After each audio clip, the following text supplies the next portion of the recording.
আসসালামু আলাইকুম। সংবাদে আপনাদের সবাইকে স্বাগত জানাচ্ছি। আমি ফিরোজ তোহা। শুরুতেই আরবে কেবলস সংবাদ শিরোনাম জানিয়ে দেব এই মুহূর্তে হাতে পাওয়া সর্বশেষ গুরুত্বপূর্ণ আপডেট বাংলা সংবাদ। শুরুতেই থাকছে বাংলাদেশ মেরুদণ্ডের উপর দাঁড়াক, তা চায়নি ভারত। বিএনপির সিনিয়র যুগ্ম মহাসচিব রুহুল কবির রিজভী বলেছেন, বাংলাদেশ তার নিজস্ব মেরুদণ্ডের উপরে ভর করে দাঁড়াক তা ভারত কখনই চায়নি। সেজন্য তারা শেখ হাসিনার পতনকে কোনোভাবেই মেনে নিতে পারছে না। এবারে জানাবো কলকাতায় বাংলাদেশের জাতীয় পতাকা অবমাননা, তীব্র নিন্দা জানালো ঢাকা। ভারতের পশ্চিমবঙ্গের রাজধানী কলকাতায় বাংলাদেশি ডেপুটি হাইকমিশনারের বাইরে জাতীয় পতাকা অবমাননা এবং প্রধান উপদেষ্টার কুশপুত্তলিকা পোড়ানোর ঘটনায় তীব্র নিন্দা জানিয়েছে ঢাকা। একই সঙ্গে কলকাতায় বাংলাদেশ ডেপুটি হাইকমিশন এবং ভারত বাংলাদেশের অন্যান্য কূটনৈতিক মিশনের পাশাপাশি কূটনৈতিক এবং অকূটনৈতিক সদস্যদের নিরাপত্তা নিশ্চিত করবার জন্য ভারত সরকারের প্রতি আহ্বান জানিয়েছে বাংলাদেশ। জানাবো বিক্ষোভের ঘটনায় গ্রেপ্তার আরও ৭৫ বাংলাদেশিকে ক্ষমা করল আমিরাত। বৈষম্য বিরোধী ছাত্র আন্দোলনে সংহতি প্রকাশ করে সংযুক্ত আরব আমিরাতে বিক্ষোভ করে গ্রেপ্তার হওয়া আরও ৭৫ বাংলাদেশিকে ক্ষমা করেছে দেশটির সরকার। এ নিয়ে মোট ১৮৮ জনকে সাধারণ ক্ষমার আওতায় মুক্তি দিল আরব আমিরাত। জানিয়ে দেব ওপারে বসে নতুন নতুন ষড়যন্ত্র করছে স্বৈরাচার। সীমান্তের ওপারে বসে স্বৈরাচার নতুন নতুন ষড়যন্ত্র করছে বলে মন্তব্য করেছেন বিএনপির মহাসচিব মির্জা ফখরুল ইসলাম আলমগীর। শুক্রবার রাজধানীর খামারবাড়ি কৃষিবিদ ইনস্টিটিউটে ঢাকার ঠাকুরগাঁও ছাত্র পরিষদ ছাত্র কনভেনশন ২০২৪-এর প্রধান অতিথির বক্তব্যে একথা বলেন তিনি। এদিকে ময়মনসিংহে কীটনাশক সার কারখানায় আগুন। ময়মনসিংহের বেসিক শিল্পনগরীতে একটি কীটনাশক তৈরির কারখানায় অগ্নিকাণ্ডের ঘটনা ঘটেছে।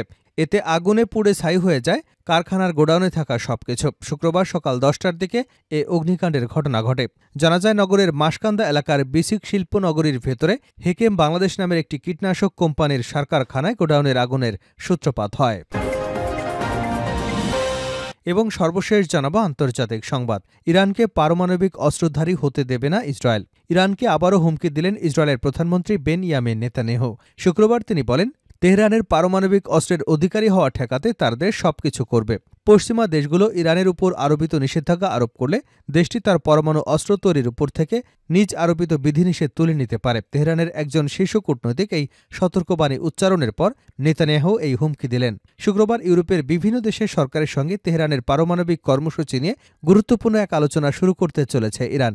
এমন প্রেক্ষাপটে মধ্যপ্রাচ্যে পরস্পর শত্রুদেশ ইসরায়েল এবং ইরান এমন কথার লড়াই শুরু করল। এতক্ষণ শিরোনাম শুনছিলেন, এবার বিস্তারিত। প্রিয় দর্শক, আপনি যদি এই চ্যানেলে নতুন হয়ে থাকেন, ভিডিওটি দেখতে দেখতে চ্যানেলটি সাবস্ক্রাইব করে আমাদের সঙ্গে থাকুন। আর এই ভিডিও সম্পর্কে আপনি আপনার মূল্যবান মতামতটি কমেন্ট বক্সে জানিয়ে দিন। আর হ্যাঁ প্রিয় দর্শক, জানিয়ে দিন ভিডিওটি কোথা থেকে দেখছেন। বাংলাদেশ মেরুদণ্ডের উপর দাঁড়াক, তা চায়নি ভারত। রিজভী। বিএনপির সিনিয়র যুগ্ম মহাসচিব রুহুল কবির রিজভী বলেছেন, বাংলাদেশ তার নিজস্ব মেরুদণ্ডের উপর ভর করে দাঁড়াক তা কখনই চায়নি ভারত। সেজন্যই তারা শেখ হাসিনার পতনকে কোনোভাবেই মেনে নিতে পারছে না। তিনি বলেন, ভারত তাদের অশ্বমেধ যজ্ঞ করবার কিছু মানুষকে এদেশে পাঠিয়ে দিয়েছে, চক্রান্ত করেছে। তারা আটক হলেও আক্ষেপ করছে, প্রতিবাদ করছে। চিনয়ের মুক্তি চাওয়া বাংলাদেশের বিরুদ্ধে সরাসরি ভারতের উলম্ব অভিযান। শুক্রবার বিকেলে রাজধানীর নয়াপল্টনে বিএনপির কেন্দ্রীয় কার্যালয়ে গণমাধ্যমের সঙ্গে আলাপকালে তিনি একথা বলেন। রিজভী বলেন, দেশের পরিস্থিতি স্থিতিশীল করার চেষ্টা চলছে। কথাবার্তা নেই হঠাৎ করে একটি সংগঠন যাদের বৈধতা আছে কিনা এ সম্পর্কেও বাংলাদেশের মানুষ অবহিত নয়। তাদের একজন নেতা যার বিতর্কিত আচার আচরণ কর্মকাণ্ডের জন্য তাকে গ্রেপ্তার করা হয়েছে। দেশের ভিতরে কেউ কেউ এবং বাহির থেকে কেউ সেই বিতর্কিত নেতার গ্রেপ্তারের প্রতিবাদ করছে। এই প্রতিবাদ আসাটাই সারা দেশের মানুষকে এক ধরনের দুশ্চিন্তার মাঝে ফেলেছে এবং মানুষ বিস্মিত হয়ে বিষয়টি লক্ষ্য করছে। চিনয় নামের একটি ব্যক্তি, যিনি একটি সংগঠনের নেতৃত্ব দিচ্ছেন, অথচ সেই সংগঠনের নেতারাই জানিয়েছেন তাকে আগে থেকেই অনৈতিক কাজের অপরাধে বহিষ্কার করা হয়েছে। বিএনপির এই নেতা বলেন, ইতিহাসের এক নিষ্ঠুর ঘাতক সরকারের পতনের পর থেকে এদের অস্বাভাবিক তৎপরতা বাংলাদেশে দেখা যাচ্ছে। তাদের কি দাবি সম্পর্কে কতটুকু জানতে পেরেছি সেটাও আমার কাছে বিস্ময়কর মনে হচ্ছে। তাদের দাবি নিয়ে দেশবাসীর কাছে প্রশ্ন দেখা দিয়েছে। দেশে কি এমন ঘটনা ঘটেছে যে 7টি বিভাগীয় শহরে কর্মসূচি দিয়েছে, একের পর এক ঘটনা ঘটাচ্ছে। সর্বোপরি চট্টগ্রামে সাইফুল ইসলাম নামে এক ব্যক্তিকে কুপিয়ে হত্যা করেছে। এগুলো কিসের ইঙ্গিত বহন করে? কি করতে চাচ্ছে তারা? এবার পাশের রাষ্ট্রের পররাষ্ট্র দপ্তর থেকে গ্রেপ্তার নিয়ে মুক্তির দাবি করছে এবং উদ্বেগ প্রকাশ করছে। তিনি বলেন, বাংলাদেশে তো লুট, সন্ত্রাস, দুর্নীতি, গুম খুন সহ ভয়ঙ্কর অভিযোগে অনেক অনেককে গ্রেপ্তার করা হয়ে থাকে। চিনয় যদি বাংলাদেশের নাগরিক হয়ে থাকে তিনি অন্যায় করলে আইন অনুযায়ী বিচার হবে এবং নির্দোষ হলে খালাস পাবেন, কিন্তু দেশের একজনের মুক্তির জন্য অন্য দেশের স্টেটমেন্ট এটা বিরল ঘটনা। রিজভী বলেন, ছাত্রলীগের খুনিরা যখন বিশ্বজিৎকে ধাওয়া করে প্রকাশ্যে হত্যা করল, সাবেক মন্ত্রী বিএনপির সিনিয়র নেতা গয়েশ্বরচন্দ্র রায়কে প্রকাশ্যে পিটিয়ে রক্তাক্ত করল, নিপুণ রায়কে রাস্তায় ফেলে মাটিতে ফেলে মাথা থেতলে দিল, তখন তো পাশের রাষ্ট্রের পররাষ্ট্র মন্ত্রণালয়কে প্রতিবাদ করতে দেখলাম না। তারাও তো হিন্দু সম্প্রদায়ের মানুষ। বাংলাদেশে ইস্কন নামে ভুইফোড় সংগঠনকে কখনো দেখিনি। শেখ হাসিনা যখন দেশে দুঃশাসন কায়েম করেছিল, হাজার হাজার ছাত্র জনতাকে হত্যা করল তাদের একটি স্টেটমেন্ট দিতে, অথচ শেখ হাসিনা পালিয়ে যাবার পর তাদের তৎপরতা উদ্বেগজনক, যা সারা দেশের মানুষকে ভাবিয়ে তুলেছে। কলকাতায় বাংলাদেশের জাতীয় পতাকা অবমাননা তীব্র নিন্দা জানালো ঢাকা। ভারতের পশ্চিমবঙ্গের রাজধানী কলকাতায় বাংলাদেশের ডেপুটি হাইকমিশনারে বাইরে জাতীয় পতাকা অবমাননা এবং প্রধান উপদেষ্টার কুশপুত্তলিকা পোড়ানোর ঘটনায় তীব্র নিন্দা জানিয়েছে ঢাকা। একই সঙ্গে কলকাতায় বাংলাদেশের ডেপুটি হাইকমিশন এবং ভারতে বাংলাদেশের অন্যান্য কূটনৈতিক মিশনের পাশাপাশি কূটনৈতিক এবং অকূটনৈতিক সদস্যদের নিরাপত্তা নিশ্চিত করবার জন্য ভারত সরকারের প্রতি আহ্বান জানিয়েছে বাংলাদেশ। শুক্রবার মন্ত্রণালয় থেকে এক বিজ্ঞপ্তিতে এই আহ্বান জানানো হয়। বিজ্ঞপ্তিতে উল্লেখ করা হয়, বাংলাদেশ সরকার গভীর উদ্বেগের সঙ্গে উল্লেখ করছে, কলকাতায় বাংলাদেশের ডেপুটি হাইকমিশনারের বাইরে গতকাল বিকেলে কলকাতার একটি হিন্দু সংগঠন বঙ্গীয় হিন্দু জাগরণ দ্বারা সহিংস বিক্ষোভ হয়েছে। এ সময় বিক্ষোভকারীদের একটি বড় দল আয়োজিত সমাবেশ এবং বিক্ষোভ থেকে সহিংস হয়ে ওঠে। বিক্ষোভকারীরা পুলিশ ব্যারিকেড ভেঙে বাংলাদেশ ডেপুটি হাইকমিশনের সীমানায় পৌঁছায়। তারা বাংলাদেশের জাতীয় পতাকায় আগুন দেয় এবং বাংলাদেশ সরকারের প্রধান উপদেষ্টার কুশপুত্তলিকা দাহ করে।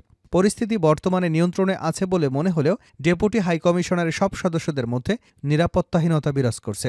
বাংলাদেশ সরকার বাংলাদেশের জাতীয় পতাকা অবমাননা এবং প্রধান উপদেষ্টার কুশপুত্তলিকা পোড়ানোর জঘন্য কাজের তীব্র নিন্দা জানায়। ভবিষ্যতে এ ধরনের ঘটনা যাতে না ঘটে সেজন্য প্রয়োজনীয় ব্যবস্থা গ্রহণের জন্য বাংলাদেশ সরকার ভারত সরকারের প্রতি আহ্বান জানায়। বাংলাদেশ সরকার যে কোনো ধরনের সহিংস কার্যকলাপে নিন্দা করে। একই সঙ্গে কলকাতায় বাংলাদেশের ডেপুটি হাইকমিশন এবং ভারতে বাংলাদেশের অন্যান্য কূটনৈতিক মিশনের পাশাপাশি কূটনৈতিক এবং অকূটনৈতিক সদস্যদের নিরাপত্তা নিশ্চিত করবার জন্য ভারত সরকারের প্রতি আহ্বান জানায়। বিক্ষোভের ঘটনায় গ্রেপ্তার আরও ৭৫ বাংলাদেশিকে ক্ষমা করল আমিরাত। বৈষম্যবিরোধী ছাত্র আন্দোলনে সংহতি প্রকাশ করে সংযুক্ত আরব আমিরাতে বিক্ষোভ করে গ্রেপ্তার হওয়া আরও ৭৫ বাংলাদেশিকে ক্ষমা করেছে দেশটির সরকার।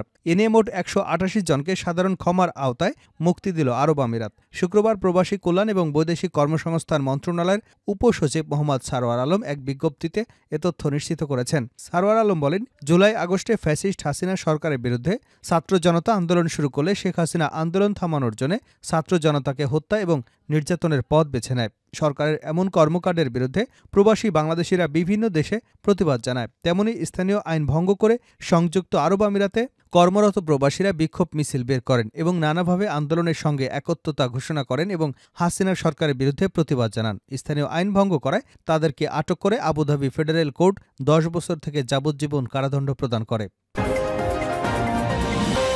সীমান্তের ওপারে বসে নতুন নতুন ষড়যন্ত্র করছে স্বৈরাচার ফখরুল। সীমান্তের ওপারে বসে স্বৈরাচার নতুন নতুন ষড়যন্ত্র করছে বলে মন্তব্য করেছেন বিএনপির মহাসচিব মির্জা ফখরুল ইসলাম আলমগীর। শুক্রবার রাজধানীর খামারবাড়ি কৃষিবিদ ইনস্টিটিউটে ঢাকার ঠাকুরগাঁও ছাত্র পরিষদের ছাত্র কনভেনশন ২০২৪-এ প্রধান অতিথির বক্তব্যে এসব কথা বলেন তিনি। পতিত স্বৈরাচারের ষড়যন্ত্র মোকাবেলায় সতর্ক থাকার আহ্বান জানিয়ে মির্জা ফখরুল বলেন, যেটা অর্জন করেছি সেটা যেন বৃথা না যায়, কারণ সীমান্তের ওপারে স্বৈরাচার বসে আছে, সেখানে বসে নতুন নতুন ষড়যন্ত্র করছে। প্রতি মুহূর্তে এক একটা ঘটনা ঘটিয়ে সেটাকে সারা বিশ্বে দেখাতে চায় বাংলাদেশে মৌলবাদী দেশ হয়ে গেছে, বাংলাদেশ নাকি সংখ্যালঘু ভাইদের নির্যাতন করছে। ভারতের পত্রপত্রিকা এবং সোশ্যাল মিডিয়ায় এমনভাবে লেখা হচ্ছে যেন বাংলাদেশে এসব নিকৃষ্ট ঘটনা ঘটছে। ঘটনা তো তা নয়, তাহলে কারা করছে, কেন করছে? তিনি বলেন, আমি এগুলোর জন্য বলছি, আমাদের আনন্দে থাকার অবকাশ নেই, আমাদের মাথার উপর এখনো বিপদ আছে। স্বৈরাচার নতুন করে দেশকে আরও অন্ধকারে নিয়ে যাবার চেষ্টা করছে, সেজন্য সজাগ থাকতে হবে, সতর্ক থাকতে হবে। কোনো রকম হঠকারিতা, কোনো রকম বিশৃঙ্খলা যেন কেউ করতে না পারে, সেটাকে রুখে দিতে হবে। বিএনপির মহাসচিব দুঃখ প্রকাশ করে বলেন, আমি খুব কষ্ট পাই যখন দেখি ছেলেরা কলেজে মারামারি করছে। যখন এত বড় বিজয় ইতিহাস করলে তখন আমাদের দেখতে হবে সরোয়ার্দী মোল্লা কলেজ মারামারি করে রক্তাক্ত হচ্ছে, এটা তো কোনোভাবে গ্রহণযোগ্য নয়, এর বিরুদ্ধে রুখে দাঁড়াতে হবে, এটা একটা ষড়যন্ত্র। শিক্ষার্থীদের উদ্দেশ্যে তিনি বলেন, বাংলাদেশের ইতিহাসে যে অসাধারণ কাজ করেছ, দানবের হাত থেকে দেশকে রক্ষা করেছ, এটা তো ছোট কথা নয়। আমরা এখনও কিন্তু সেই ক্রান্তি পার হইনি। এখন একটা ধাপে গেছি। ছাত্ররা যখন বুক পেতে দিয়েছে, রক্ত ঝরিয়েছে, তখনই মুক্তি এসেছে। আমি বারবারই বলি, আমাদের মুক্তির ভ্যানগার্ড ছাত্ররাই।